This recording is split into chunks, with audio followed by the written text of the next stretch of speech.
All right, welcome to Talk-Jitsu. Host Uki Mike, Joy Boretski, and me, Jordan Preisinger from Teaches Jiujitsu. We have a great episode for you guys today, like we always do, at least I think. And we're going to start with Joey. Joey has an update for us on his injury. Let us know how that's going.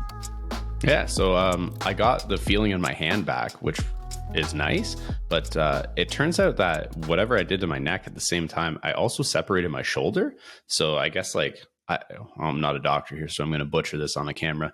Like the collarbone, whatever it's attached to on the end with ligaments, I guess I tore one of those. So now my collarbone, instead of sitting like flat, is like pulled up. It feels really terrible.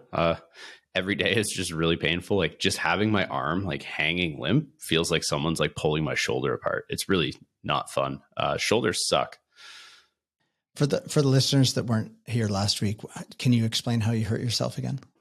Oh yeah, it was in a tournament a couple of weeks ago. I guess almost like 3 weeks ago now. I decided to do the absolute division because I'm an idiot, I guess. And somehow the guy's weight, like shin, went on the like side of my shoulder, and like he neck cranked me at the same time. And that's what I thought, neck crank. I don't know what happened, but I lost feeling in my hand from it. So yeah, I guess it did a lot of damage.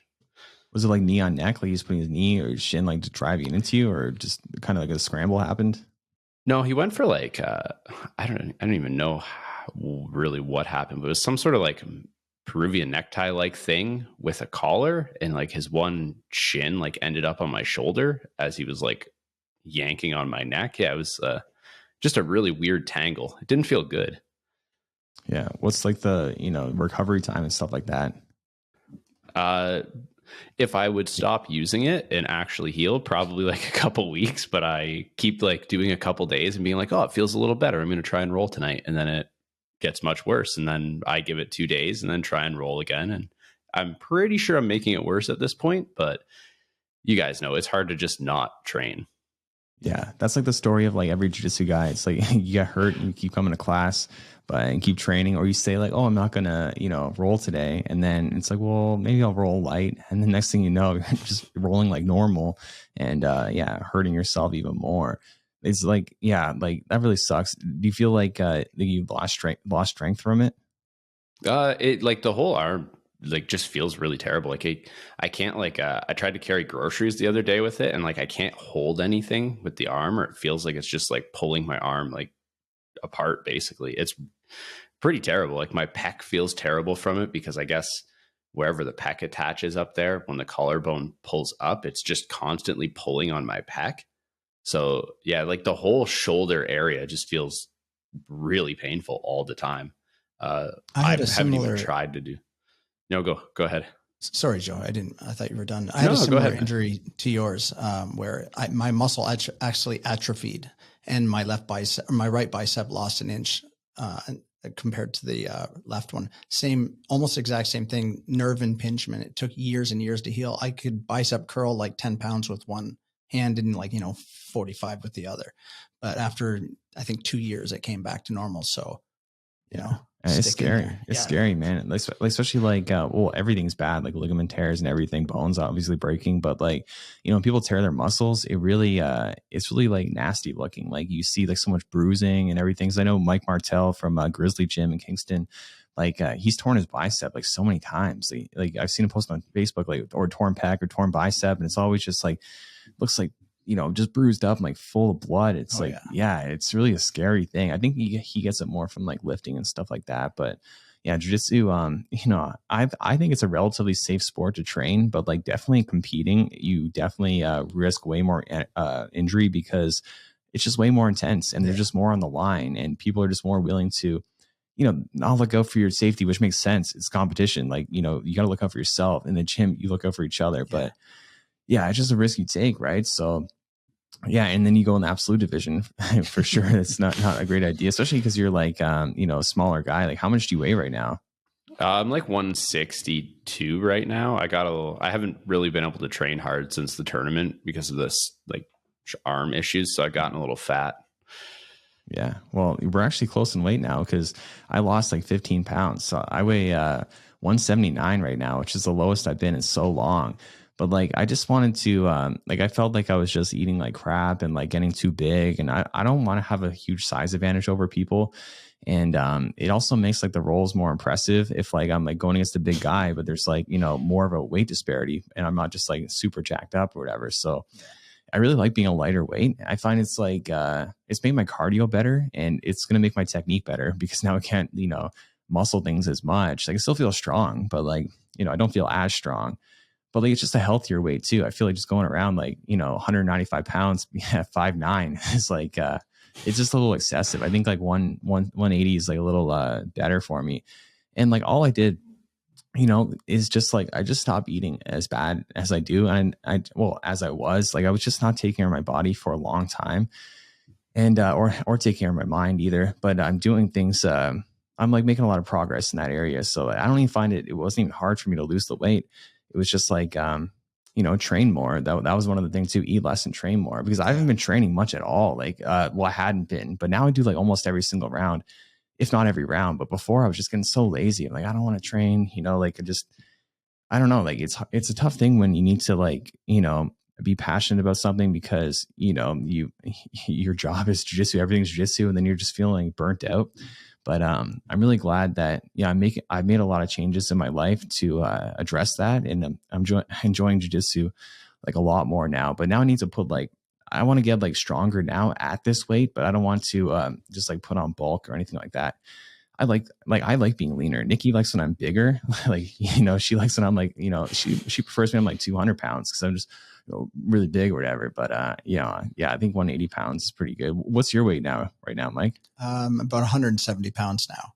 And I feel comfortable at 170 pounds. Yeah, and you're 5'7".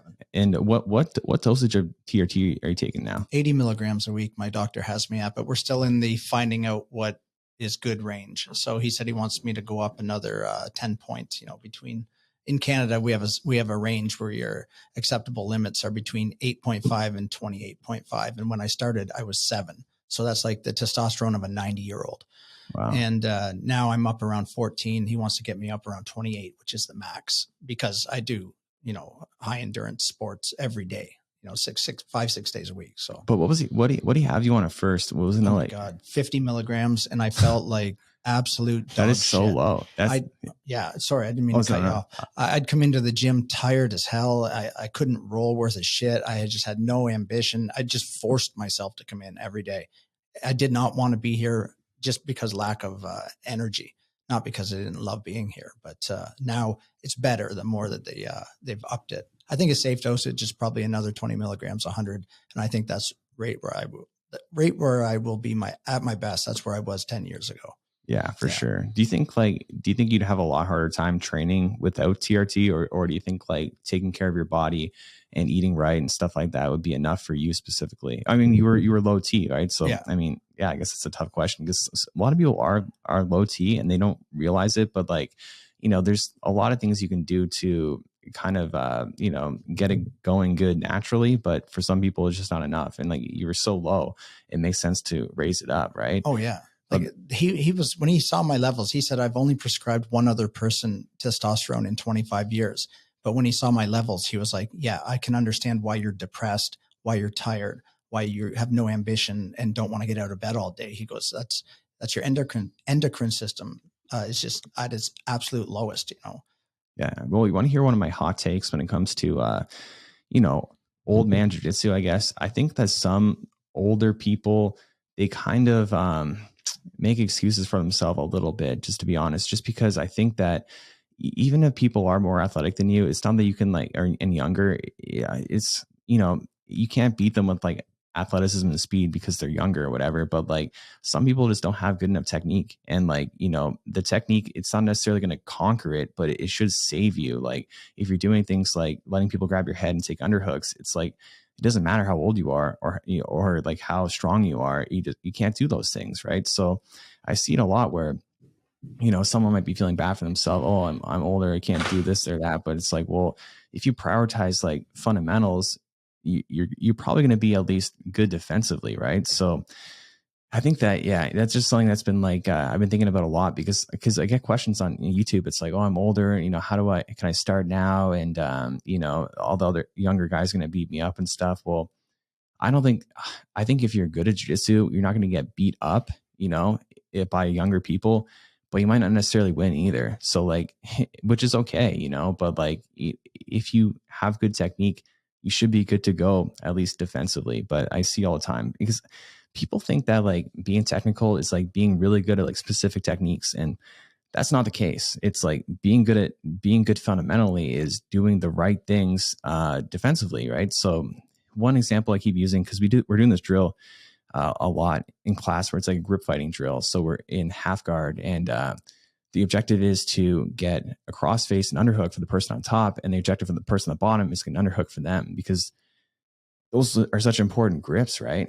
And you know, that kind of stuff, like understanding how important the grip fight is, it's like that matters more than like, oh, you do like the perfect angle of the arm bar and stuff like that, right? Which people kind of get confused that way. And I think people also, they spend too much time thinking about like the details of like specific techniques, when they should be understanding the objectives of of the major positions. So yeah, I think that if people work on that, then the age doesn't matter as much, because there are older people that are, you know, fully capable physically, and they to do the techniques and to be technical, but they might make excuses for themselves. Oh, I'm older, or whatever. But in reality, it's just you're not making the right choices when you're actually grappling. Yeah. That was me for a long time. I was making poor choices when I was grappling, and I thought, well, I'm just older and slower, and that's why. It says, no, I wasn't doing it properly. Yeah, exactly. I mean, because like, for example, if I'm the bottom half guard, or someone trying to like knee slide me or something like that, my only priority is like, don't let them get an underhook on me. Don't let them grab my head. And I'm just relaxed. They're not passing my guard because I'm really good at jiu-jitsu or anything like that. They're not passing my guard because they don't have grips, right? And it doesn't matter how old you are or unathletic. You can keep your elbow tight to your body. So that's something. It's just yeah. I think that people shouldn't make as much excuses for themselves, but at the same time, not put too much pressure on themselves either. It's just like the goal should be to be technical either way. You know, I agree with you 100%. What do you think, Joey? Like, do you have like older students? Like, how do you like help them out? Like, what's your advice for them? I actually I'm going to kind of agree with you here. I don't see a big difference in like actual like on mat skill in general between older grapplers and younger grapplers. Like, I think that's something where, you know, older guys are like, oh, I can't keep up with these young guys. But then, you know, you watch them roll and you're like, it's fine. Like, as long as you're doing things right, you're right. It is fine. You don't really notice it. The cardio starts to become an issue, you know, when you get guys who are later in life and maybe have a day job, and it's harder for their bodies to train that much, and the injury risk gets higher. But for actual like technical grappling, like I actually think having the old man approach, where it's just like sound fundamentals, not relying on athleticism, will benefit people more in the long run, because athleticism will fade. You know, like if you're 25 and you're doing jiu-jitsu, you're going to develop a style that's based on your athleticism. It's not possible not to incorporate athleticism. And I think as you get older and that athleticism disappears, you're actually going to have to almost try and like reinvent your game to adapt to the things that are now problems that weren't issues before, when you had the athleticism to get around it. Yeah, I agree 100%. Like, I think that the issue people might have with, if they lack athleticism, is trying to match athleticism with the people that are athletic and younger. So instead of trying to beat them that way, you got to beat them with technique. So, you know, it's just, it kind of like, I think it's a misconception in jiu-jitsu that you can't have like success like when you're older or whatever. Like, I think people can be just fine. And again, it's like, you don't need to be kicking their ass or anything, and they don't just like out scrambling them and stuff like that. But like doing the right things, it's even more important. And, you know, sometimes I roll with like older guys or whatever, and they're making small mistakes. You know, younger people make them too, but younger people can get away with them more because they have that athleticism. So it's like, you don't necessarily need to work on that kind of stuff. You need to work on your technique, right? And but at the same time, a lot of people could be more healthy than they are. And, you know, I'm a great example, because like I said, I wasn't taking my own health too serious for a long time. I'm very self-destructive, and yeah, but I don't want to go too much into it. But like, you know, I feel way healthier now. I feel like a way clearer mind. I feel just like better, just in general. And I think not everyone takes care of themselves. It's like, it's hard to take care of yourself. And but I also think that taking care of yourself doesn't necessarily mean you're going to be some beast on the mat either. But you should at least be, you know, good enough to be technical, right? Because like my dad, for example, maybe he's an outlier, but like he takes really good care of his body. He does CrossFit. He like runs with like logs on his shoulder, and he's just like, he's a badass. And, you know, I think he is like genetically gifted athletically. I think that helps him, but it wouldn't help him if he wasn't taking care of his body and doing all those things, because he was kind of overweight for a small period of time when I was like a teenager, because he was just too busy to work out, and just like he was just busy just working and stuff, right? So he kind of neglected his body, and he didn't look like an athlete. He didn't look like a badass. Like, sorry, Dad, he just, at that time he didn't, right? But it's fine. But like now he does. Now he looks like a badass. Like the version of him now to the version of him before, it's like night and day, right?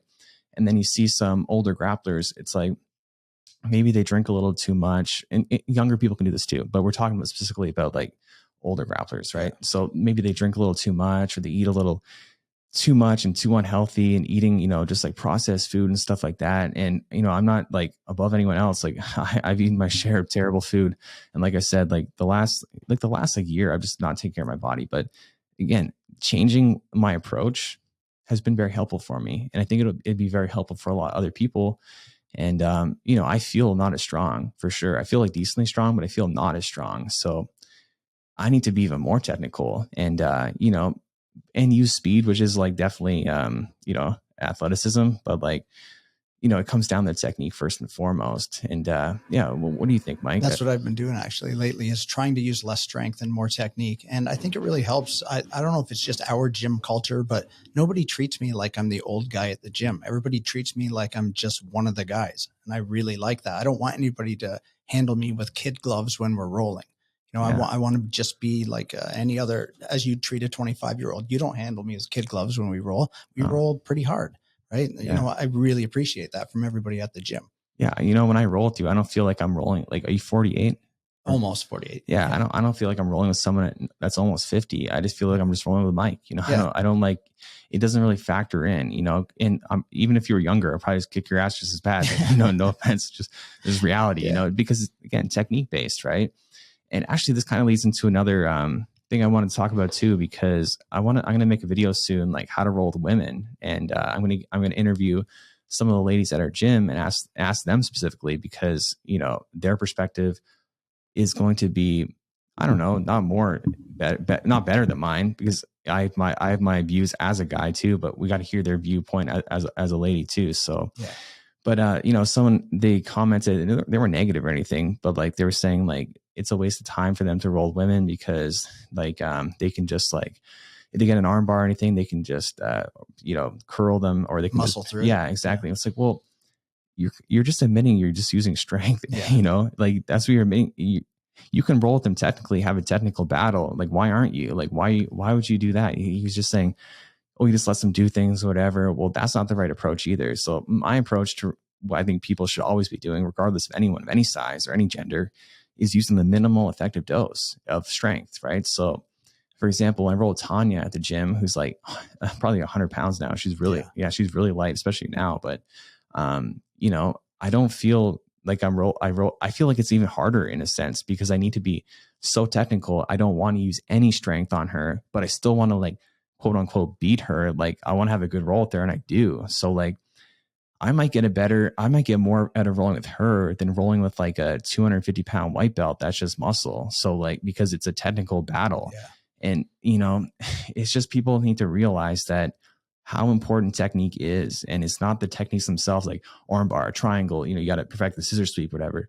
Those things help, but like, that's not what I consider, technicality and fundamentals so much. People confuse that so much. And a lot of the fundamentals, not to get too off topic, but like aren't even that fundamental. They're like, I feel like I'm just like rambling, but there's like, I want to make a video too that's like fundamental techniques that actually suck, because there's a lot that actually suck. Maybe not suck, that's like harsh, but like there's techniques that are better than the quote unquote fundamentals. Like an armbar from close guard is hard, you know, it's really hard to armbar someone that's good. And it's still decently hard to armbar someone that's like, you know, okay. But like, I think specifically with like the fundamental way you're taught, like you reach across and grab their tricep, put it on your chest, and all these steps. And like, I don't see people getting those very often, but like but that's considered a fundamental technique that people might learn. I don't even teach that one very often to the kids class because they're just not really going to get it. Like it's not an important technique. Like I'd rather spend time on like the most important things, right? Things that are easier to learn and know and more important. So there's a lot of examples like passing the close guard from your knees is like so hard to do, but it's a fundamental technique. Well, the knee in the butt, I think, is a way better technique, but like that's not really taught as fundamentally. So I think jiu-jitsu is a hard sport for people to navigate because it's a really gray, murky water of like everything. And also people think that like, jiu-jitsu black belts are magic and stuff like that. So, and plus you get 10 different answers from 10 different black belts, right? So it's hard to navigate. I have to use maybe a little bit of what you've told me, a little bit with Darren, a little bit with Joey, and make it work for me, right? It's really hard to navigate when you're brand new. Well, especially when I think that some people unintentionally gatekeep jiu-jitsu by making it confusing. And like, because sometimes I watch some people teach, I'm not like saying, oh, I'm better than them or anything like that for teaching, but like, it's like, I get confused. I'm like, I don't really know exactly what you're trying to say right now or how it applies. And like, I know this technique that you're showing, but I don't know what you're saying. Right. Yeah. So imagine like a white belt, like having to go through that. We talked about it before on the old podcast of Jordan Talks Jiu-Jitsu of like, like going to this one, like it was like a camp. There was multiple teachers there and some of them were just awful and just like, I don't know what you're trying to say right now. And it's a really hard thing for people to navigate. Like, I think jiu-jitsu instructors are getting better, but they could use improvement for sure. Was that the dick pinch guy? Yeah, exactly. Yeah. So for those who don't know, so we told the story in the old podcast, but like this dude was just like, he was just showing this technique of pass or whatever, and he just like pinched this dude like right in the crotch area. It wasn't like actually grabbing his like the head of his wiener or anything like that, but like he was pinching like the crotch. It was so strange. So yeah, like I don't know. Yeah, I told the story way better in the old podcast, but yeah, that was a weird time for sure. No, I think you have a good point though. Like, oh, sorry. No, I think a lot of instructors just have like a really bad misunderstanding of what like good basic jiu-jitsu is. People think it's like, oh, you have to learn how to do the closed guard arm bar or like the cross collar choke from mount. But like, I like to tell my students, like we're doing a cross collar choke from mount the other night. And, the traditional way you see it taught by most people is like you reach in for one collar, then you reach in for the other collar. And like, I don't know about like you guys, but like good luck doing that on someone who's like alive and has a pulse. Like they're going to fight you. It's very hard. They're not going to let you just get both grips in there and then start choking them. Like people are going to fight. So like, to me, like if you call that a fundamental technique, people get really discouraged when they learn it. And then they're shocked when it doesn't work when they roll. And they're like, it's a fundamental, it should work. And they get discouraged. And I think a lot of people quit because they think they're not good at it or it's too hard because these things aren't working. And it's just not explained correctly that these are fundamental techniques in quotations, but they're not maybe the most efficient or easiest things to do. There are easier ways to do things. Like you have to learn how to set things up differently because everyone else has also learned the fundamentals and probably aren't just going to sit there limp while you do them. They're going to try and fight back. And especially if they're familiar with what's going on and they maybe know more than you, they're probably going to have more success defending than you will attacking. I think that is such a great point and great technique to kind of highlight for this point that we're making, because I don't get a lot of cross collars. Like they're hard to get. And so why are they fundamentals? I think a cross collar is an advanced technique. People think Hodger Gracie used all fundamentals, whatever, he beat everyone. But, and so they say like, a cross collar, he can do it. It's a fundamental. They show as an example, fundamentals at the highest level. Well, I would actually disagree. He does use a lot of fundamentals, 100%. But like the cross collar to me isn't fundamentals. It's like advanced. It's very hard. And he happened to be very good at it. And just having that willpower and technique, of course, to go for it, because he's confident in his cross collar. I'm not confident in my cross collar. Like I know how to do the technique correctly. But when I go for them, I'm mostly just setting up the arm bar. I'm trying to get them to reach across so I can get, higher up to a higher mount, right? Because you need to get to a higher mount to attack. So, I think it's a silly thing. And also I think like a closed guard, cross collar is just super ineffective. Like, yeah, you can tap some people with it, and, you know, you can even tap someone good with it if you kind of get quote unquote lucky. You know, I wouldn't say that luck involved, but it's very hard to get a cross collar choke from the bottom. But then you're taught it, you know, in like the fundamentals white belt class, right? But then why aren't you taught like, you know, actual like fundamentals and objectives? Like, you know, when you're going to take someone's back, you need to get chest to chest connection right away. Like, that's so important. Like, just in general, this is my next newsletter. It'll be out before this podcast even, but I talk about the importance of putting your chest on people, because that's the goal offensively. So the goal is always to get chest to chest. If you think about it, side control, a pin, like a chest to chest half guard, mount, the back, all of them, you have your chest centered on the person, right? So I feel like if you tell people that kind of stuff, that matters more than, you know, showing someone like the perfect angle for like whatever technique or whatever, right? So those things aren't really taught. So because people were asking me, because I showed the technique, and then they're like, I didn't explain it as good as I could have for a couple of people, a couple of the newer people. So then I explained it again, but you know, because they're saying, oh, how do I get the back from here? It's like, just focus on getting your chest to their back. And I told them that, but it's like, well, there's only two ways. You bring yourself to them, or you bring them to you. So like, there's only, what other ways are there? Right? You know what I mean? But like, that stuff's just not taught. It's just like, this is a specific technique they need to do, but it's like, well, the objectives are more important. The drills we've been doing lately are crazy. Like, they've been helping me out fundamentally, amazingly. It was great. I love it. My rolls have been better, cleaner. I feel like I don't have to use as much strength. Like I was saying in the past, I was using way too much strength and being too stiff and stuff like that. But now lately, with all the drills that we're doing at the start of class, everything's just kind of flowing into place.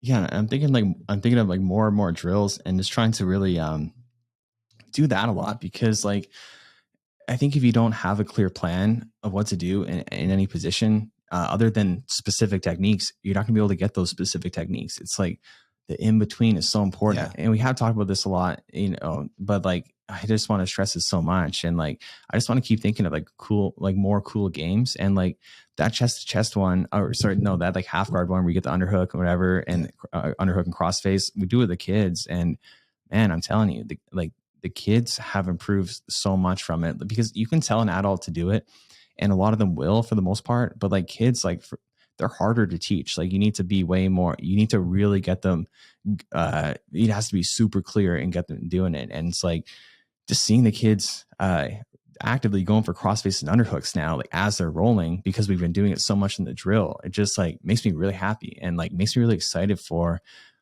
you know, just like the future of like the competition team. Because for the kids at our gym, like coronavirus really stalled things, like the pandemic, everything. And I feel like we've just been building back recently. Well, not recently, for the last like year probably.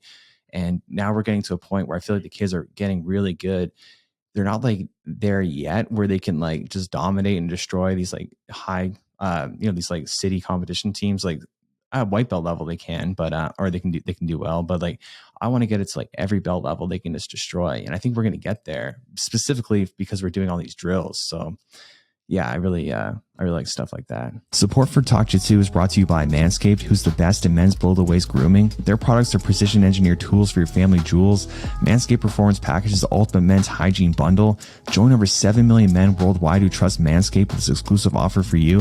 20% off and free worldwide shipping with the code JTJ at manscaped.com. If my math is correct, that's about 14 million balls. So what's your experience been with Manscaped? Well, I've used probably a half a dozen different name brand products before, and they're terrible. I've cut myself every time, and these are very expensive, very well named brand products. And with Manscaped, I've never cut myself.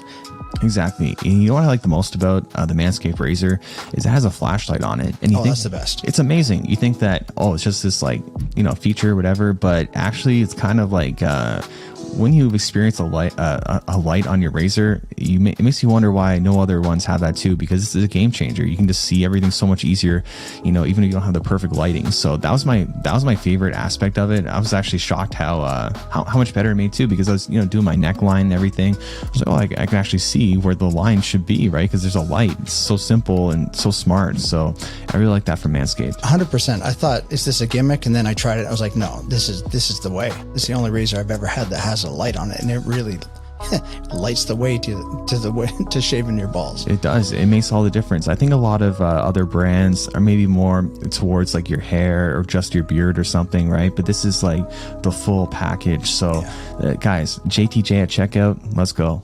I like that you mentioned the half guard underhook in Crossface, because I used that exact same drill the other day. I've been using it with a lot of guys, especially when we're doing half guard stuff. I usually just do it for like, you know, 3 minutes top, then switch like 3 minutes bottom. I do it before I show half guard techniques, so that when we're actually doing the half guard, it's like, hey, remember all that, for lack of a better word, remember all the dumb shit you guys were doing when you were doing your drill, trying to figure out what to do? Here's an easy way to do it. All right, now after I've shown you a couple easier ways to get to this control and maybe what to do from there, now go do the drill again. And the success you see, like you see people as they go, oh, this was really hard to do at the start. You showed me a couple tips. Now it's much easier to do. And I find people remember those things because they feel the success like instantly. Yeah. And you know what it is? I think the reason why it's so successful is because we're teaching them, not really teaching them, but yeah, I guess teaching them grip fighting and having them learn grip fighting for themselves. And then you do show them a specific technique that is going to be helpful, right? So a lot of times the grip fighting is the in between, and then the actual technique is like what you do to, you know, progress. So like, but so often grip fighting isn't really taught. It's just like, yeah, you need to grip fight. It's like, grip fight for what, right? And you know, it's inside position. It's getting crossfaces and underhooks, like, you know, the space underneath your armpit, underneath your shoulder to your neck, all there. Like that's where you want to grab on people. And you know, once you get there, you do the technique. So yeah, I think, you know, I think that's like kind of like the future of jiu-jitsu. I want to come out with like a product, or I think I'm going to do a free product. I'm not sure yet. I'm just like how to drill for jiu-jitsu with a partner or whatever. And it's gonna be a bunch of that stuff because we talk about it so much and it's so beneficial, you know. But it's funny because like, you know, I'm trying to get my guys and my kids team specifically like really good and killing everyone. But then like, you know, I'm sharing all this information too. But like a lot of people are like, there's a lot of like great minds in jiu-jitsu, and I feel like right now, a lot of people are starting to think the same kind of stuff and really kind of realize kind of like the ins and outs of jiu-jitsu more, because I think it was thought of more of as like a collection of individual techniques before, where it's like now it's not as much. What do you think the next, I don't want to say trend, or the next phase of jiu-jitsu will be? You know, there was leg locks that blew up the game. And then, you know, everybody gets into the meta of things now. What do you think that, like, if K-guard was big, and what do you think is going to be the next big craze, not craze, but, you know, the next big evolution of jiu-jitsu? I think it's anti-jiujitsu. I think people are going to get really good at understanding when to disengage and when to stand up and stuff like that. Because if you watch, you know, sometimes you watch people like passing or whatever and not controlling the person's legs, the person can stand up anytime. And, you know, against like a wrestler or someone that goes good at takedowns, well, they can just get up and then they're just going to try to take you down. Because I think top position is going to be emphasized more and more and more. And I think it's going to take the lead from like Sambo. So I made a video on Sambo. It's still it's a long story, but the sponsor hasn't approved it after like a long time. But yeah, so in Sambo, like you can't play guard really. Like you can, but you can't pull guard. There's no guard pulling. It's illegal. And when you get to the ground, you only have 7 seconds to work to either get a to get it for the top player to get a pin, or either party to attack a limb to go for a submission, right?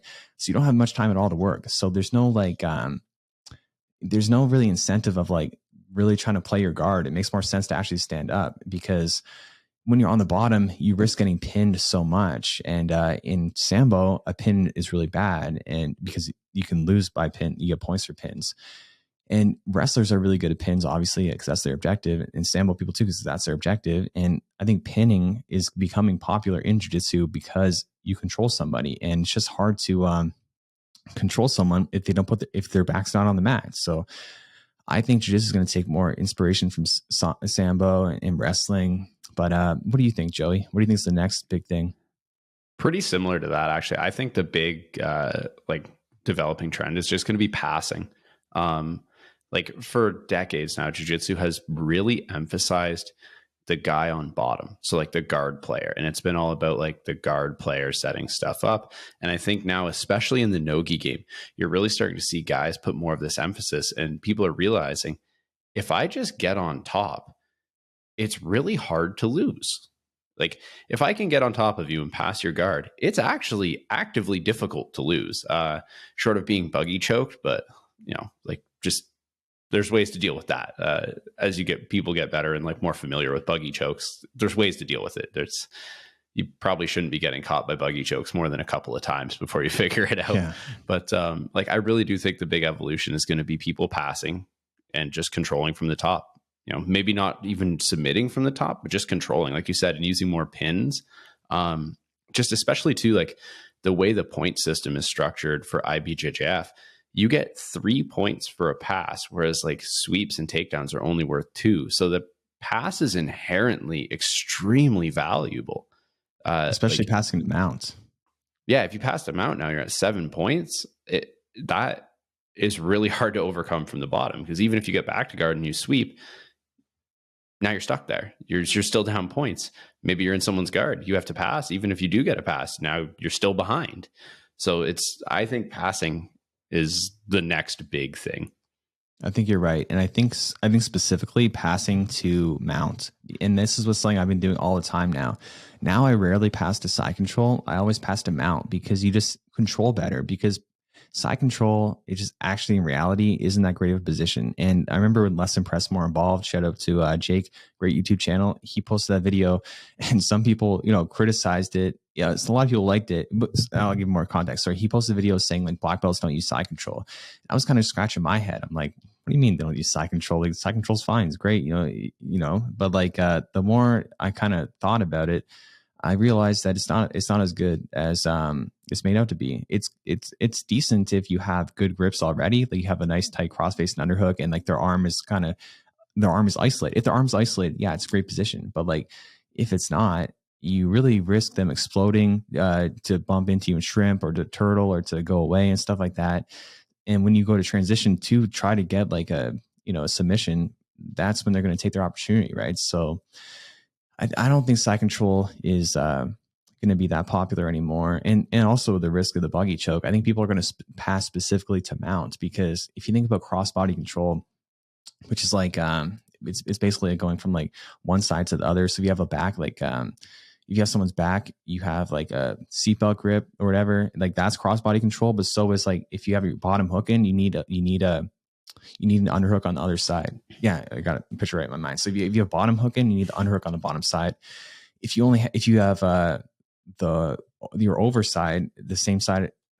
No, sorry, it's hard to think like and visualize it. But if you have the opposite, then you can't control the person. So like in mounts, you have every point pinned. You've got both assuming you have upper body grips, you've got both shoulders pinned and you have both hips pinned, right? But in side control, you basically have like one hip pin by using your knee, and then the other one's not pinned. So like if you're completely over top of the person, controlling every point, 4 points of control as opposed to 3, that's better. Mount is better, because there's a reason why in MMA people don't really use side control, because they can scramble as they go to punch. So most people stay in half guard or they go to mounts. And I think that mentality is going to become more popular in jiu-jitsu, because people realize that, even like half guard, like a pinned half guard is better control than side control, in my opinion, because you still have that leg in control. So yeah, I think that's going to become really popular. Just like mount specifically, and even more so than the back. I think something you hear a lot too is you hear a lot of people say like, oh, I prefer side control over mount. Like I find people escape easier from mount, or like I control better from side control. And I think a big cause of that is a lot of people just don't have good mounts.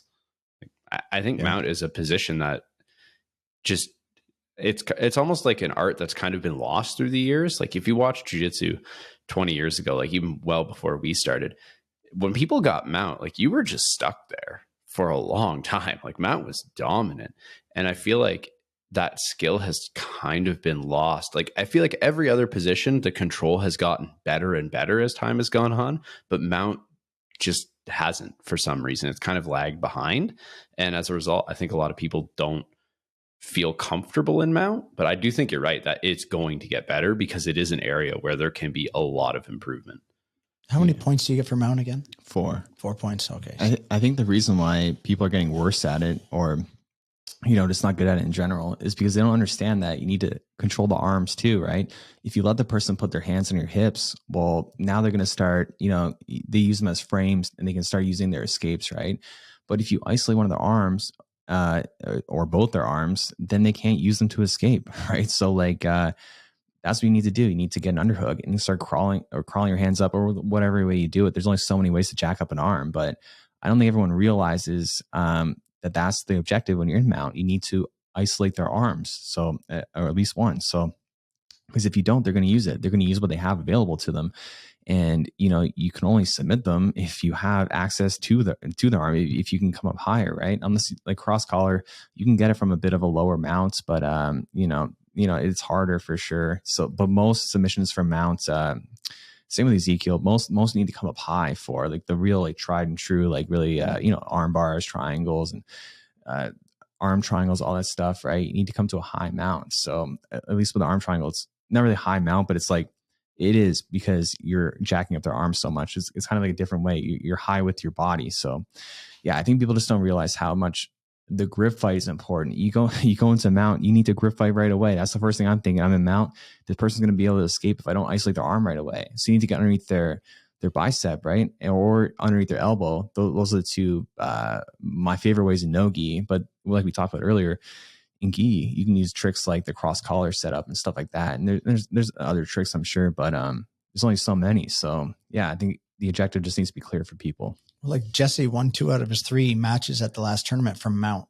Did he not? Wasn't it a smother? Both smother submissions? Yeah. So I posted a video on YouTube of one of our white belts, Jesse, competing, and he did really good. He went 3-1, and 2 of his competitors, the first 2, they both tapped to Mount, and because they were just he's a heavy guy. Yeah. He doesn't look like it. Yeah.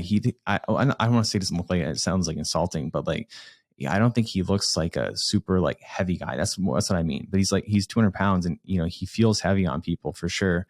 And I think it's just a lot for people doing the first tournament. They're like, they're super tired and they're feeling like his weight and everything. And then they tapped him out, which is no problem, in my opinion, because I said in the video too, like, this is their first tournament, they're white belts. Like, you don't got to be a warrior as a white belt. Maybe you can, if you want to be, you can, but you don't need to be. And I'm not going to judge. It's not a big deal. In my first tournament, I tapped to a hard crossface, so, I mean, shit happens.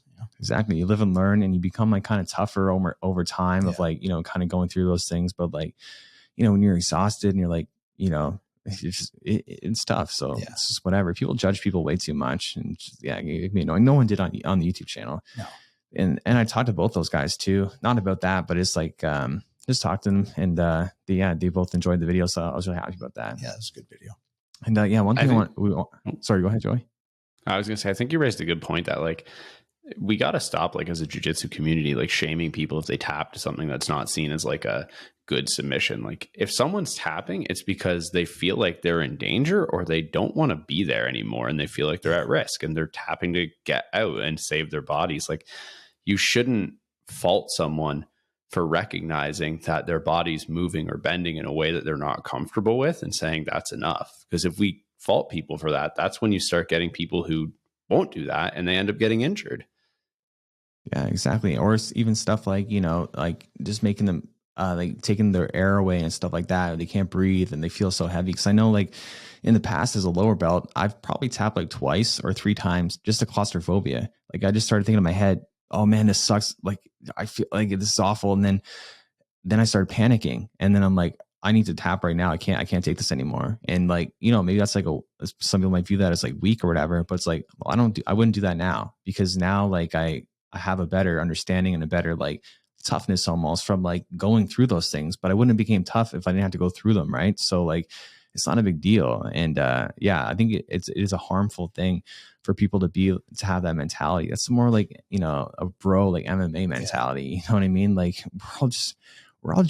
for most people are just training, having a good time recreationally and whatever. And then, you know, they're expected to be some like, you know, medieval warrior that's like super badass, Braveheart or whatever. You know, it's like, chill, guys. Like, you know, because a lot of those people, it's like, I'm a chill guy and I can beat you. These people talking shit or being all like, you know, macho, whatever. So like, you know, they can be macho all they want, but they're still getting beat up by someone that's chill. So like, you know, I think that's pretty funny. I had the same thing happen to me. I was horribly claustrophobic. We talked about this on the old podcast, and you know, I just got held down.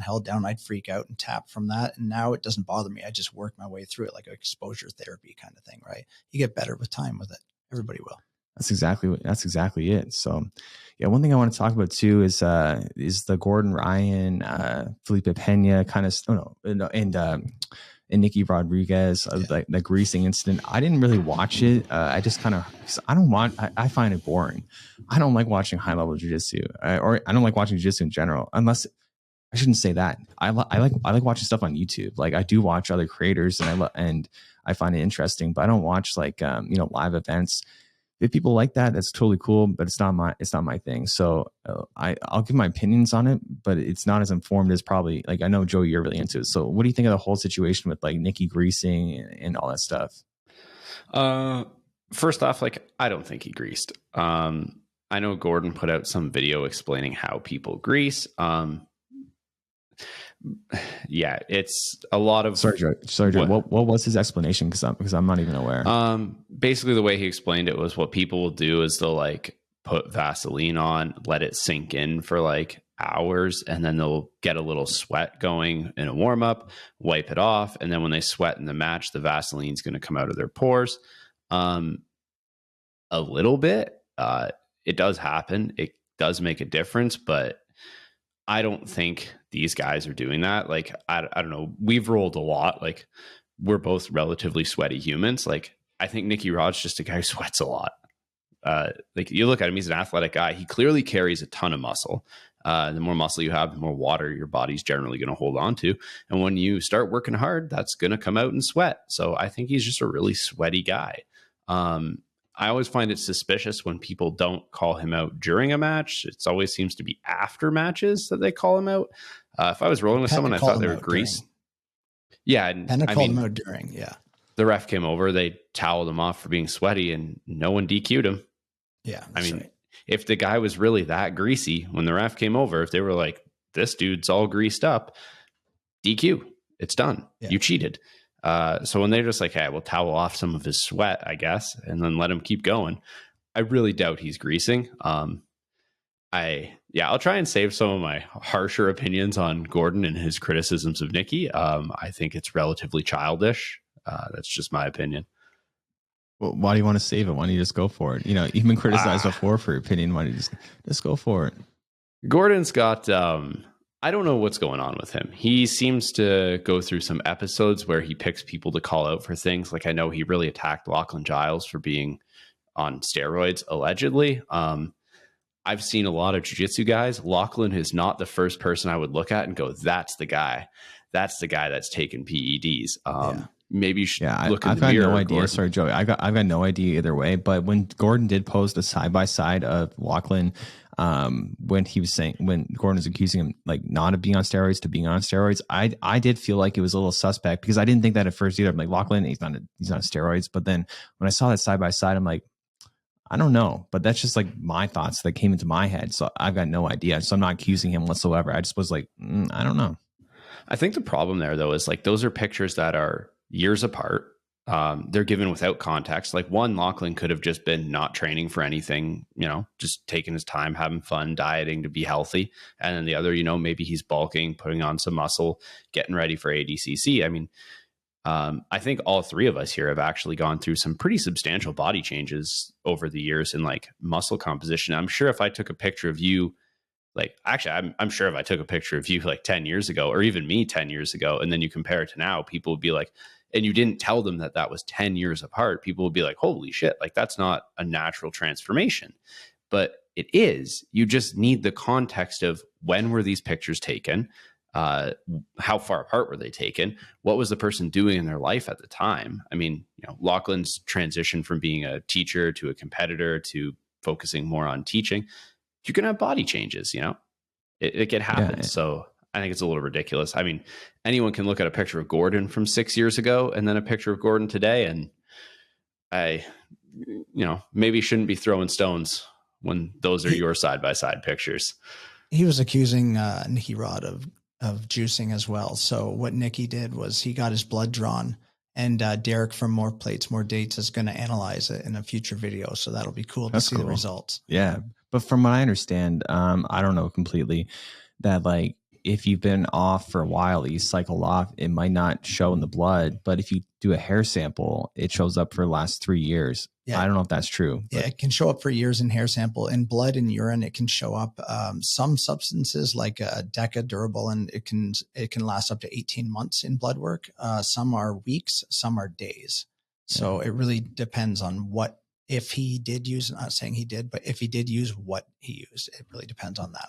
But what do you guys think? Do you guys think Nicky is on steroids, or do you think he's just a jack dude? My personal opinion, I wouldn't be surprised if he has tried it in the past, because I've seen pictures from like a year ago to now, but you can do quite a bit of work in a year naturally, eating right, and being pumped up from a workout compared to, just standing around doing nothing, you know what I mean? Yeah. Like not flexing and shit like that. So I don't know. I'm kind of on the fence. That's a great point, because if I were to take my picture of myself now in like poor lighting and just no pump or anything, like no tan but I have a bit of a tan now, but I would like not look as jacked as I would if I were to get a good pump and have a nice tan and good down lighting, like overhead lighting. You could easily be like pre-steroids, post-steroids, whatever. You could easily put that on it, even though it's not true. So like, I think that's a really, pictures can be really deceiving. Yeah. And maybe that's why I kind of was unsure when I saw the Lachlan Giles one. Again, I was just like thinking, I'm not sure, but like maybe it was just like lighting and like pumps and stuff like that, because that matters so much, it's a common saying that you're always chasing the pump, because like you see yourself all pumped up and you're like, I want to look like that all the time. But then like, your pump goes away and you're like, I'm so little and weak. You know what I mean? So I think Nicky being so confident and letting a guy like Derek from More Plates, More Dates fuck with your blood, like that shows that he's very confident in the results that are going to be negative. But if it's true that it lasts in hair 3 years, why wouldn't he just use his hair? Yeah, that's a good point. Why not both? I think that does depend too on like the compound. Like certain compounds won't show in a hair test, certain show in blood tests. It really depends on what you're taking. And like Nicky could just be really smart and know that whatever he's taking won't show in blood. So he's happy to do a blood test. But I think he's defending himself pretty hard. I think it's a big step to take a blood test. Obviously we can't, none of us know for sure. Really only Nicky and maybe the closest people around him know for sure. But I would probably guess he's not on something at the moment. That would be as confident as I would be. Yeah, exactly. Because if you look at UFC fighters, a lot of them, they do steroids, but then they just time it and they understand the science behind it. You can't tell me like Rafael Fiziev isn't on steroids, and he's in Thailand, and it's like a lot easier to get around USADA regulations there. And, but like other people too, like that are clearly on steroids, what's it? Paulo Costa. Yeah, clearly. And Usman, he's super jacked, and I think he's on IPO too, but he doesn't get caught, tons of clean tests in a row. They get tested a lot, but I think they find loopholes around it. So definitely Nicky could be, just off cycle right now, or he could be natural. I don't know either way, but it's definitely an interesting discussion. Yeah, if it depends on the ester of testosterone that you use. If you use a short acting one, like I said, it can be in and out of your body within 8 to 12 hours. So as long as you have a window of a day to recover, you will test negative. And there's acceptable ratios and stuff like that. 6 to 1. Yeah, I know. Like Daniel Cormier, when he got tested, his like estrogen was or his testosterone was like super high. Yeah, it was crazy high. Yeah, like where it was obvious, but like it was still within like the window or whatever. So maybe they should like lower those windows, right? Yeah. But then it's tough because maybe some people just naturally you know, maybe there are outliers that like have like weird kind of hormones or super high test or whatever. And then those outliers, they might get screwed, right? Well, look at when USADA came into the UFC. Look at how the body's changed and how people's win streaks all of a sudden started to end. Johnny Hendricks is a perfect example. That guy was killing everybody, and he wasn't like the most shredded guy in the world, but he was pretty jacked. And afterwards, you could see a clear body change. Same with TRT Vitor Belfort. Yeah, clear body change in him. Obviously, he was on it, but yeah, it makes a huge difference. Yeah, exactly. And then, you know, like Gordon is comparing like, or no, Nicky he was saying, or they were saying like greasing's kind of like you're cheating with greasing. Well, steroids is cheating, right? But like, it's all cheating, right? Yeah. In reality, you know, I used to not be, I said on the podcast too, like, you know, steroids are fine, like watching jacked up dudes or whatever. But my opinion kind of changed just because, you know, I really would like to see Gordon, how good he would be naturally. I think that'd be a really interesting thing, you know, because he'd be much smaller. Would he be able to win absolute divisions? Would he be beating everyone? You know, I would like to see that, because if I can't see that, I feel like it's a little tainted of a greatest of all time status, because it's just so obvious on steroids. I mean, he makes it pretty clear. But if you look at the field of ADCC competitors, I'd say, I don't know, this is just me speculating, but I would say a good majority of them have either tried or were on something at the time, or on the build up to ADCC. That's true. IBJJF as well. I mean, they only test the people who win gold, and then they just fuck off before they go to the podium. Didn't that just happen recently? Yeah. But it's also like some people are willing to take more than others, and willing to like bulk up more. And because like, yeah, a lot of them might do steroids and stuff, but like Gordon Ryan is like super jacked. You know, he's probably taking a lot, and he's probably eating a lot, which is, you know, normal, fine. But like he's making himself much bigger than he would have been naturally. And I would like to see, you know, like I'd like to see all the divisions, what they would look like naturally too, like, out of curiosity, and where everyone will fall, who'd be the best. Yeah. And it's just, it feels a little tainted. And when I really think about it. Yeah, that's the guys that really impressed me, like the Ruotolo brothers. I don't think that they're taking anything. I don't know them or anything. I have no idea, but just by the eye test, I don't think they're on anything, and they're incredibly talented, and they're obviously at the top of their game. You know, they're winning ADCCs. They're on, was it one championship, holding belts and stuff, like Mikey Musumeci. I don't think he's on anything. Trains like 12, 15 hours a day, you know, and he's jacked as fuck, and he's winning everything. So you don't need it to win. I just think some people, I think like Gordon Ryan, he wanted to go to the top. He wanted to be in the heavyweight divisions, because then he could say he's the king of everything, right? Yeah, exactly. But like, could he be the king with just naturally with technique? I think probably not, just because there are naturally bigger guys than him. Maybe they are on stuff, but like they're still naturally bigger, you know, if they wouldn't have taken anything. So, you know, could he beat them still? Yeah, I would just love to learn that. I just feel like it's just a chapter, or it's just like a part of like, we just can't see it, you know, and just, I would like to be able to see that. But at the same time, I do like watching jacked up dudes go at it. So, you know what I mean? It's like, sometimes I think that there's just no perfect solution for things, and you might like it one way or another, but there's pros and cons to everything. So do you think they should bring USADA into IBJJF and ADCC, or do you think that would kill the sport? What do you think, Joey? I don't think it'll kill the sport. I think it'll definitely diminish the entertainment value, especially, and you're still going to get guys are still going to cheat. They're going to try and cycle the system. For me, the reason I don't have a problem with PED use is because people are still going to do this stuff. And the more you bring in these restrictions, the more you force people to try and alter their habits, cheat, sneak around, use other substances. It's going to get less safe. Ideally, what I'd like to see is have some sort of way to say like, hey, this is how much you guys can take. Do it safely. Like, this is what you get to take. This is how safe it can be. Like, you don't get to take more than that. You can take your performance enhancing stuff, but like, it's impossible to ever regulate that. But if they could say like, this is the safe limit, take this, you know, that way everyone has the same playing field. You can still take the same stuff, but you can take your things that allow you to train more, you know, wear your body out more and recover faster. I just think you're going to notice if you bring in things like USADA, a lot of people are going to get injured a lot more because they're going to be trying to cycle off their things that prevent them from being injured as much. You'll really diminish the product.